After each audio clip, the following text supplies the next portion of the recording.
that the vote for Trump is pardoned within the black community. It's solidified. It's not just a fancy. And I think Democrats, both black and white, liberals, they're panicking. Some of the reasons why blacks, particularly black men, are drawn to Trump is that he puts America first. He puts Americans first. We see that Joe Biden and his administration, they're now in this battle with the state of Texas to cut down the barbed wire. We, ladies and gentlemen, have essentially an invasion of our country going on. Preach it, sister. That's what I'm talking about. It's good to see more and more black people standing up, being bold, having the courage of their convictions to come out and speak the truth. The Bible talks about we as believers, the righteous, are bold as a lion. And so therefore it's time for some lions to rise up and roar and take this country back, especially when it comes to the invasion that's happening at our southern border, especially when it comes to the invasion that's happening in the black community when these migrants are coming in and taking over resources and putting the native residents out, putting the citizens of those communities out. I'm going to play you what this sister had to say, and it is fascinating. It is great to hear the things that she had to say. The Democratic Party, they promote black women, but particularly if she's a lesbian. She started off on fire. That is so true. The Democratic Party promotes black women in particular, and especially if they are a lesbian or if they're married to a white guy. One example, Kamala Harris. You want another one? Supreme Court Justice Ketanji Brown Jackson. You want another one? Claudine Gay. I can keep going on and on and on. They promote black women who are not even qualified. We have seen with the diversity, equity, and inclusion, which is really racism, which is really saying, well, black people just darn it, they're not smart enough, so we have to give them handouts. You just can't cut it. Black people, you just aren't good enough. So we have to give you this artificial elevation. You can't do it on your own. That's why you need Papa Big Government to come in and lift you up. You need Big Daddy Government to come in and give you these handouts to lift you up. Use our white guilt as currency to lift you up. That's what you need. You can't do it on your own. You don't have your agency. You have to understand, because of slavery, because of segregation, because of all these things that happened to your ancestors in the past, even though that should not directly affect you now, you can't do it on your own. So let Big Daddy Government come in. Let us come in with our Marxism and our communism to lift you up. Crazy, right? And you're pushing black women who are not qualified. Dr. Claudine Gay of Harvard. Now the head of diversity at Harvard is also accused, if I have it correctly, of plagiarism. And we'll get to Fannie Willis, who was elected as a DA in Fulton County, Georgia, primarily because she's black, in my opinion. And we've seen case after case. But the black man, where is he? That's done deliberately. And it started really in the 60s, where the Democrats pushed policy, right, that said to women, particularly black women, you don't need a man in the home. We'll give you more money if you're single. That is so true. They actually had a policy that penalized women that had men in the homes. And if you had a man in the home, you were not eligible to receive those benefits. So therefore, the women had to kick the men out, or they had to hide the men. That is a fact. And I grew up in the 70s, and I saw the effects. I saw it in the 80s, the broken home.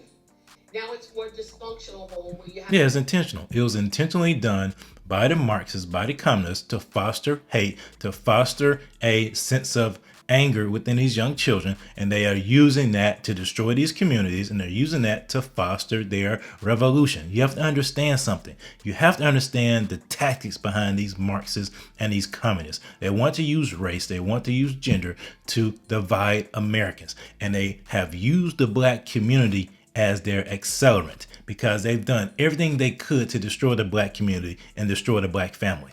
That's why it's so crucial to have black people, especially black men, speak out about this stuff now. Some women with 8 children by 5 different fathers. They don't know who their fathers are, in and out. It has almost destroyed the black community. But they're doing it in a different way now. They're promoting black women and want black men to be down here. And I think black men sense that. And they know that Trump relates to them. They relate to Trump very well. Yes, they do. I've been saying it over and over and over again.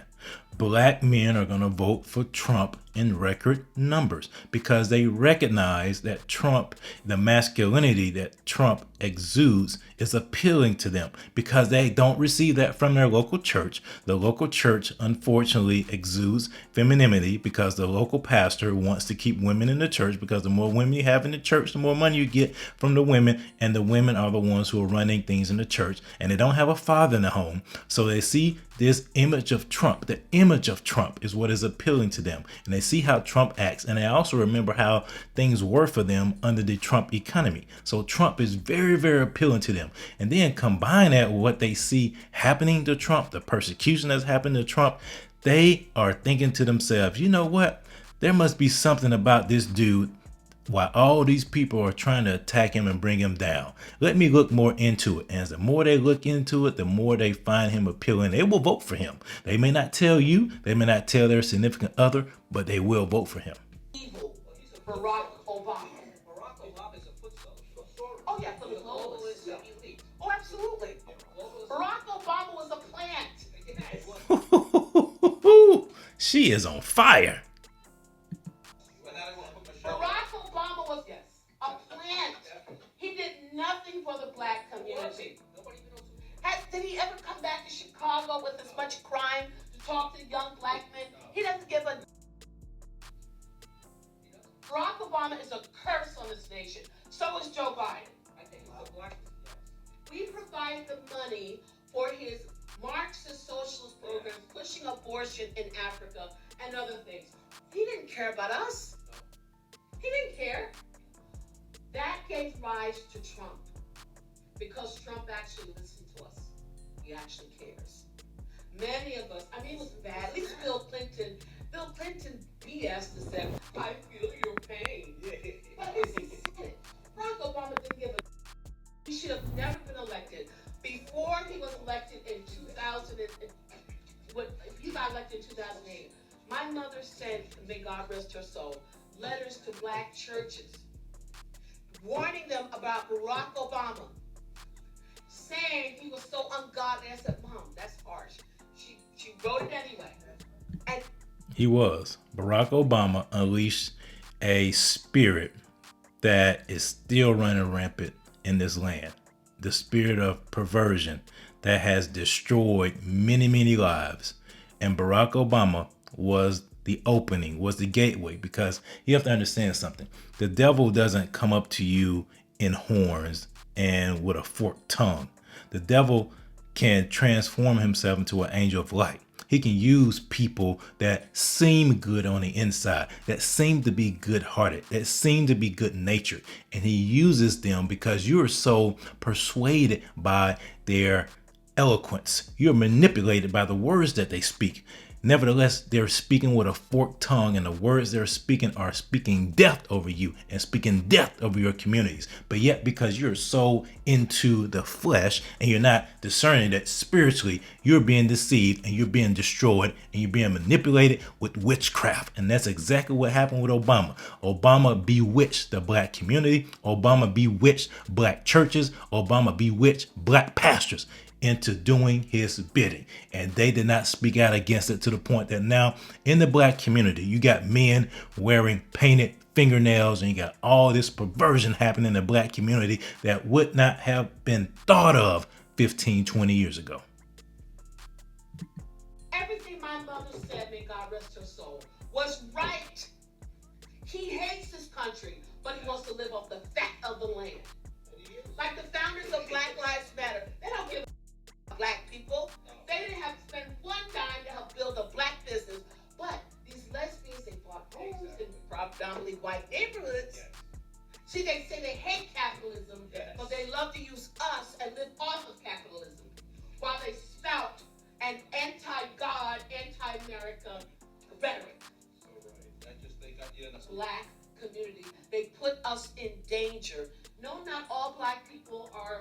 drug dealers and this and that, but you're harming the average black who lives in an area that is high crime. When you talk about defund the police, and we saw the other day in New York City, we had illegals beating up NYPD officers. That went viral. But under Trump, something like that would have been dealt with immediately. He would have spoken out immediately. Alvin Bragg, from what I understand, helped them to get out. No bail, right? Yeah, They got their- no bail. There is a concern among Democrats that the vote for Trump is hardening within the black community. It's solidifying. It's not just a passing fancy.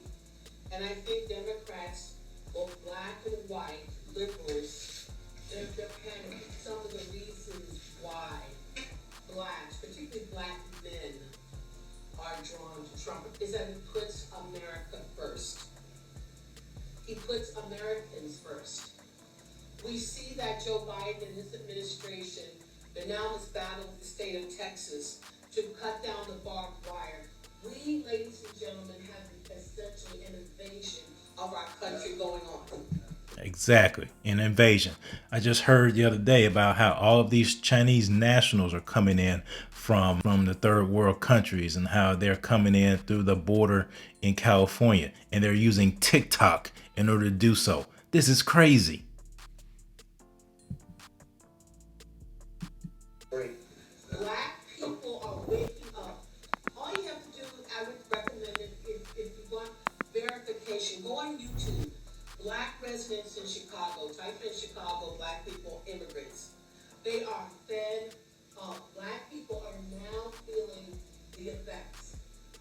You know, when these liberal mayors, oh, we want to be a sanctuary city, New York, LA, even Newark, New Jersey. We want to be a sanctuary city. But you see, they don't put the illegals where Nancy Pelosi lives, where the elite live. They put them with us. Exactly. I said in a previous video about the situation that happened in Boston. Why is it that black people have to be the ones to always sacrifice? Why couldn't they put them out in Martha's Vineyard? Why couldn't they put them there? Why can't they put them in Cambridge, where Harvard is? Nah, you got to put them in the black community because they don't care about black people. They see black people as insignificant. They only want the vote of the black people. That's it. They don't care about your issues. They don't care about your concerns. You're just useful idiots, pawns in their game to spark a revolution here in America. And I'm not anti-anything, but it must be done correctly and fairly. I mean, the hypocrisy of these leftists and liberals. And it's so refreshing to hear that from their sister. You're going to hear more and more of that. People are tired of being painted as victims. We're not victims. We are empowered for greatness. It's time for us in the black community to stop being victimized by the elites in Washington, D.C., by the elites in the city hall, by the elites in the governor's mansions in these liberal states, and stand up, understand that our rights come from God, and we need to exercise our rights as citizens of this land to demand change to happen. And if they don't want to change, vote them out. Vote them